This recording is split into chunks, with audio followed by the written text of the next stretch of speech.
بسم اللہ الرحمن الرحیم۔ صحیح بخاری حدیث نمبر 68۔ اس لیے کہ اللہ تعالیٰ کا ارشاد ہے، فَاعْلَمْ أَنَّهُ لَا إِلَٰهَ إِلَّا اللَّهُ، آپ جان لیجئے کہ اللہ کے سوا کوئی عبادت کے لائق نہیں ہے۔ تو گویا اللہ تعالیٰ نے علم سے ابتدا فرمائی، اور حدیث میں ہے کہ علماء انبیاء کے وارث ہیں، اور پیغمبروں نے علم ہی کا ورثہ چھوڑا ہے۔ پھر جس نے علم حاصل کیا اس نے دولت کی بہت بڑی مقدار حاصل کر لی، اور جو شخص کسی راستے پر حصول علم کے لیے چلے، اللہ تعالیٰ اس کے لیے جنت کی راہ آسان کر دیتا ہے۔ اور اللہ تعالیٰ نے فرمایا کہ اللہ سے اس کے وہی بندے ڈرتے ہیں جو علم والے ہیں، اور دوسری جگہ فرمایا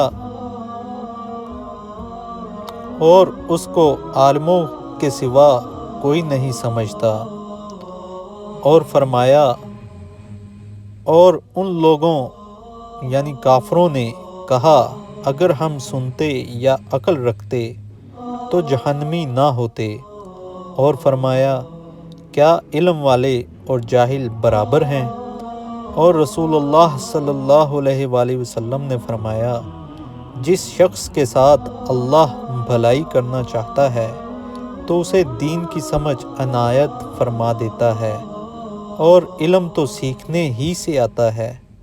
اور حضرت ابو ذر رضی اللہ تعالی عنہ کا ارشاد ہے کہ اگر تم اس پر تلوار رکھ دو اور اپنی گردن کی طرف اشارہ کیا، اور مجھے گمان ہو کہ میں نے نبی صلی اللہ علیہ وآلہ وسلم سے جو ایک کلمہ سنا ہے گردن کٹنے سے پہلے بیان کر سکوں گا، تو یقیناً میں اسے بیان کر ہی دوں گا۔ اور نبی کریم صلی اللہ علیہ وآلہ وسلم کا بیان ہے کہ حاضر کو چاہیے کہ میری بات غائب کو پہنچا دے۔ اور حضرت ابن عباس رضی اللہ تعالی عنہما نے کہا ہے کہ آیت کونوار بانین سے مراد حکماء، فقہاء، علماء اور ربانی اس شخص کو کہا جاتا ہے جو بڑے مسائل سے پہلے چھوٹے مسائل سمجھا کر لوگوں کی علمی تربیت کرے۔ حدیث مبارکہ یہاں سے شروع ہوتی ہے۔